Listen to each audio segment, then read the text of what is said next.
اور اس کی شکل طولانی اور عریض ہے۔ میں نے عرض کیا میری جان آپ پر فدا ہو، اس کے صفحات کی وضاحت کرے۔ امام نے فرمایا اس کے صفحات سفید موتیوں سے بنے ہیں جنہیں حکم دیا گیا ہو جاؤ اور وہ وجود میں آ گئے۔ میں نے پوچھا میری جان آپ پر فدا ہو تو اس کتاب میں کیا چیزیں موجود ہیں؟ امام نے فرمایا اس کتاب میں قیامت تک کے تمام ماضی و مستقبل کے حالات درج ہیں۔ اس میں آسمانوں کے بارے میں تفصیلات، ہر آسمان میں موجود فرشتوں کی تعداد اور دیگر جزیات موجود ہیں۔ اس کتاب میں خدا کی تمام مخلوقات کی تفصیلات، ان کے نام اور جن کی طرف پیغمبر بھیجے گئے ان کے نام شامل ہیں۔ اس میں ان لوگوں کے نام بھی ہیں جنہوں نے حق کو مسترد کیا یا قبول کیا۔ اس کتاب میں تمام مخلوقات چاہے وہ مومن ہوں یا کافر ان کے نام شامل ہیں۔ پہلے انسان سے لے کر آخری تک زمین کے تمام ممالک کے نام اور ان کی تفصیلات، ہر ملک کے مومنوں اور کافروں کی تعداد بھی اس میں موجود ہے۔ اس میں ابتدائی قوموں کی داستانیں، ان کے حکمرانوں کے حالات، ان کی حکومت کی مدت اور ان کی تعداد بھی لکھی گئی ہے۔ اسی طرح اس کتاب میں تمام ائمہ کے نام، ان کی صفات، ان کے کارنامے اور ان کے دور کی تفصیلات موجود ہیں۔ میں نے پوچھا میری جان آپ پر فدا ہو یہ ادوار کتنے ہیں؟ امام علیہ السلام نے فرمایا یہ 50,000 سال کے عرصے پر مشتمل 7 ادوار ہیں۔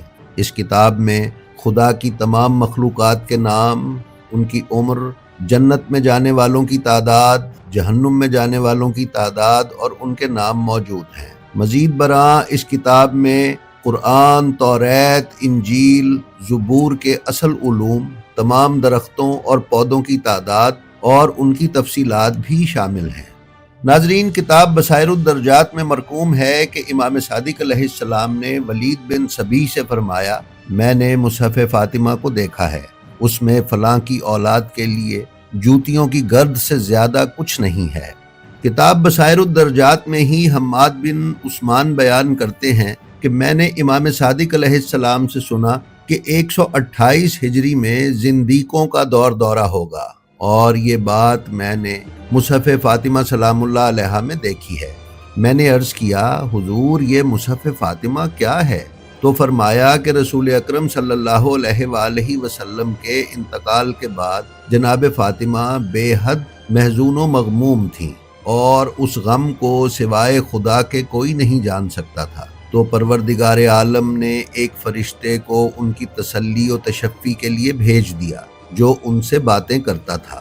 انہوں نے اس امر کا ذکر امیر المومنین علیہ السلام سے کیا تو آپ نے فرمایا کہ اب جب کوئی بھی آئے اور اس کی آواز سنائی دے تو مجھے مطلع کرنا۔ تو میں نے حضرت کو اطلاع دی اور آپ نے تمام آوازوں کو محفوظ کر لیا اور اس طرح ایک صحیفہ تیار ہو گیا۔ پھر فرمایا اس میں حلال و حرام کے مسائل نہیں بلکہ قیامت تک کے حالات کا ذکر ہے۔ ناظرین، بہت سی احادیث کے مطابق مصحف فاطمہ ائمہ اہل بیت سلام اللہ علیہم کے یہاں ایک میراث کی طرح یکے بعد دیگرے، یعنی پہلے امام سے بعد والے امام تک منتقل ہوتا رہا۔ بعض احادیث میں اس مصحف کے حامل ہونے کو امامت کی نشانیوں میں سے قرار دیا گیا ہے، کیونکہ مصحف فاطمہ ایسے حقائق کا مجموعہ ہے جسے خدا کے فرشتوں نے حضرت فاطمہ سلام اللہ علیہا پر نازل کیا اور حضرت علی نے اسے تحریر فرمایا ہے۔ ناظرین، اس وقت یہ مصحف 12ویں امام حضرت امام مہدی علیہ السلام کے ہاں موجود ہے۔ ایک اور روایت میں آیا ہے کہ محدثین کی ایک محفل میں امام صادق علیہ السلام تشریف فرما تھے۔ محدثین میں سے ایک نے عبداللہ بن حسن کی جانب سے بنی حسن کی امامت کا دعویٰ کرنے کی طرف اشارہ کیا۔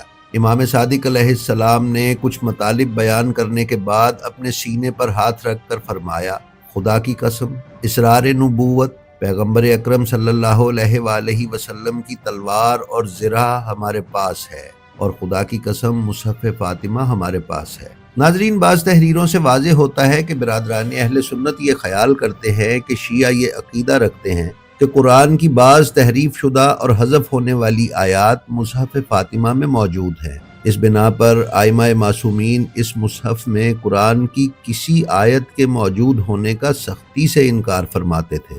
ایک حدیث میں امام صادق علیہ السلام سے مروی ہے کہ خدا کی قسم مصحف فاطمہ ہمارے پاس ہے اور اس میں قرآن کی ایک آیت بھی نہیں ہے۔ ایک اور روایت میں ہی آپ نے فرمایا مصحف فاطمہ اس قرآن سے 3 گنا بڑا ہے جو تمہارے پاس ہے، اس میں قرآن کی ایک آیت بھی نہیں ہے۔